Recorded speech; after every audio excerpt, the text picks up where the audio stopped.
Նիկոլ Փաշինյանը անդրադարձել է այսօրվա քաղաքացիական պայմանագրի բացակայությանը եւ ասել է այն ինչ նախկինում ասել է նույն կարծիքին է եւ ասել է որ թիմ ընտրությունները եւ թիմ կառավարություն հարաբերություններում գոյություն ունեն կանոններ, որոնք պետք է պահպանվեն։ Դուք պահպանելու եք այդ կանոնները եւ օրինակ ինչպես եք աշխատելու Նիկոլ Փաշինյանի հետ լինելով ընդդիմադիր Ես արդեն 100 անգամ այդ հարցին անդրադարձել եմ։ Ես 100 անգամ անդրադարձել եմ։ Ես այդ հարցին ասում եմ, տեղական ինքնակառավարում ասում է, տեղում ինքնակառավարել։ Ինչ մնում է սուբորդինացիայի հետ, ինչ մնում է պահել, պահպանել ճշմարտությունը։ Ես կպահեմ, կպահպանեմ։ Իր քաղաքական հայացքներին միանշանակ թեմեմ, միանշանակ իրեն թեմեմ, իր կատարած գործունեությունների 99 ու 9/10-ականին թեմեմ, հասկանալի է, բայց տեղական ինքնակառավարումը այլ բան է ասում, իր հետ կապած այլ բան է ասում։ Դու ոնց ասես այդպես արդեն ազատել են տեղակ եք ազատել են արդեն նախապատրաստել։ Որից պատասխանեմ, ասեք։ Աղջիկան ասած։ Որ ասացիք 99.9/10-ականին Այն մեկն էլ տեղ ենք տոնում կարող մարդը դարձի կա։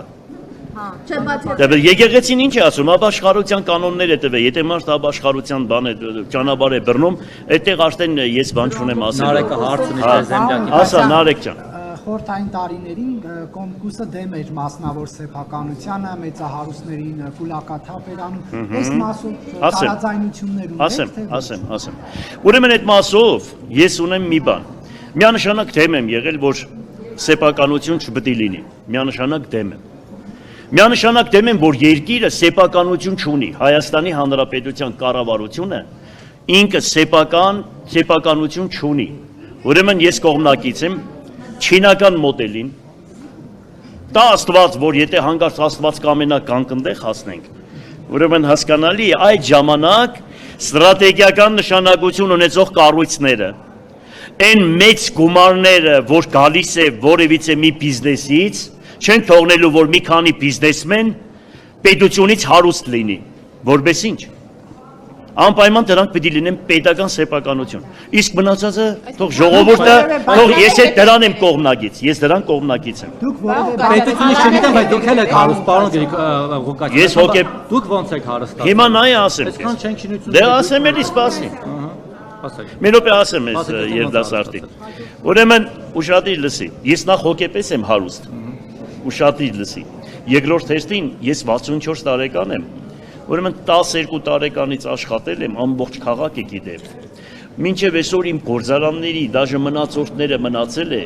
Գուլբան Ասկեղենի արտադրամաս, տրիկոտաժի արտադրամաս, հացի գործարան, ատրակցիոններ, հասկացար, ներկրում, ուրեմն արտահանում, ներկրում, ուրեմն ֆերմերությունը 82 թվականին ես 21 տարեկան եմ եղել, պատկերացրա, եղել եմ խանութի վարիչ, 200 գլուխ մայր անասուն եմ ունեցել լենգեսում, հասկանալի է, եւ այդպես շարունակական իմ գործունեությունը ես ծավալ մինչև այսօր, հիմա ես մինչև այսօր ունեմ հսկայական ֆերմա, այն թվերից, այսինքն Լենինականի ժամանակահատվածից Շիրակի մարզի առաջի ֆերմերն եմ եղել, կատի գործարան ունիմ, կատի վերամշակման այդ ամեն ինչը ես ունեցել եմ այն թվականներից։ Իսկ Գյումրի քաղաքապետ եղած տարիներին ինչ-որ բան հետ գցել եք, կարողացել եք ձեր ունեցվածքը ավելացել է, թե հակառակը պակասել է։ Պակասել է։ Օրինակ ասում եմ, որ Ուրեմն իմ ժամանակ պակասել է, բայց ուրեմն քո այդ ուշքո միտքը 17 տեղանոց հյուրանոցի մասին է խոսքը, սաղը 17 տեղ է, գնա հաշվի, հակտակ հաշվի։ 17 սենյակ է, լսի։ Ուրեմն այդ հյուրանոցը հələ մի հատ գնա Երևան նայի 170 սենյականոց հյուրանոցները թողել եք, 0-ից սարկածի հետևից ես ընկե, ու պրիտոմ է դրա բացատրությունը հստակ կա, այնպես որ հեչ վախենալու տեղ չունենք, եթե վախենայինք մեր վրա չէր գրանցվի, հասկանալի է, որովհետև դա բարձրաձայն ենք արել, բարձրաձայն։ Ունեցվածքից որևէ բան պատրաստ եք պետությանը վերադարձնել, թե ոչ։ Ուրեմն իմ ունեցվածքից, եթե որպես ինչ տամ ես պետությանը, ասենք ինչու համար տանք, որ հետո դրանից հետո իրանց օլիգարխները սեփականաշնորեն, որպես Golden Palace-ը, որ հիմա առան մեկից իրանց վրա սեփականաշնորեն։ Ես պատրաստ եմ ինչ ունեմ չունեմ ժողովրդին տամ, հասկանալի է ժողովրդին, որ դու եւ բոլորիդ վրա դա երևա։ Ոչ թե մեկից վերցնեն տան մյուսին, սա ինձ հետ չէր, այն նա ինձ հետ է։ Հիմա նրանից վերցրեք տվեք նրան, որովհետեւ դա իմ օլիգարխն է։ Միանշանակ դրա վերաբերյալ, գիտեք ինչ, երկրի ամբողջ երկրի ունեցվածքը, ընդերքը, հանքաբերությունը գրանցված է օֆշորներում։ Դրա համար ձայն տվեցինք, որ կար ասում էր, պիտի կամ հետ բերեմ։ Բա ուր է այդ ոսկու հանքերը, մոլիբդեններն ու մյուսները, պղնձի ու չգիտեմ ալյումինի հանքերը, որն է պետական սեփականություն, ջրերն ու մնացածներ ամեն ինչը։ Բերել եք 25% էլ բաժնեմասն է կառավարությունը։ Ես ուրեմն գիտեք ինչ։ Քաբաբներն է բերել։ Աբրես այ քաբաբները հա, լավ էլ ուդում են։ Մինասյանը, որ առաջարկում է գնալ արտահայտ ընտրություններ, կարող է հույս ունենալ, որ իրենք կհաղթեն, եթե արտահայտ ընտրություն լինի, այս անգամ ավելի մեծ ձայնով։ Դե հիմա ես խոսք եմ տալիս, եթե արտահայտ ընտրություն լինի, այ քեզ բոլորիդ խոսք եմ տալիս։ Մենք չէինք որտեղ գրեն սկզբունքը, որ իրանք ինչ ձևով դուք արձանագրեցիք, չէ՞ ինչքան փող բաժանեցին, գնացիք տեղերը, բան տեսակ, որ մտան, ինչ եղան, ոնց եղավ, բան եղավ։ Մենք դրա վերաբերյալ չէի հավատում ես, բայց դուք կտեսնեք, թե ես ինչ ձևի ժողովրդին կբացատրեմ, որ մարդիկ, որ մտնում էին, ասում էին, բանը հայրդ մայրդ մահացած է, հորն ու մորդ գերեզմանի վրա երտումք է փող տանք քեզ։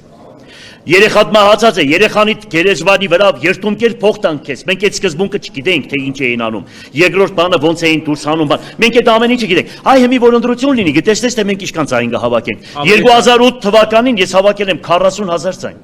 Գնացեք նայեք։ Վիճարկեք ընտրությունների արդյունքները։ Վիճարկեք ընտրությունը, եթե Այդ դու պետք է անես, դու պետք է անես, այդպես կրվում էր, այնտեղ էլ գնացիր կրվար։ Քեզ էլ բան էին անում, տեսար դու գնացիր քո տեղով դու արձանագրեցիր։ 30,000 հոգի չուզեց սատարի, որովհետև ասում եք 40,000 եք հավաքել, հիմա շուրջ 10,000 եք հավաքել։ Ուրեմն 10,000, հիշում ես այն սպարտացիները, որ ասեցի, որպես բան էիք դարձրել, հիշում ես սպարտացիների Ցար Լեոնիդի, այդ 10,000-ը Այդ 10,000-ը գիտեք ովքեր են, որոնք փողով, վախով, ես չգիտեմ, գործեր խոսի տալով չգնացին ընտրության, այլ իսկական գնացին իհորոց սրտե ճշմարտության համար, հասկանալի է, ու իսկականից այդ սկզբունքը որտեղ գրեցին ու պահեցին։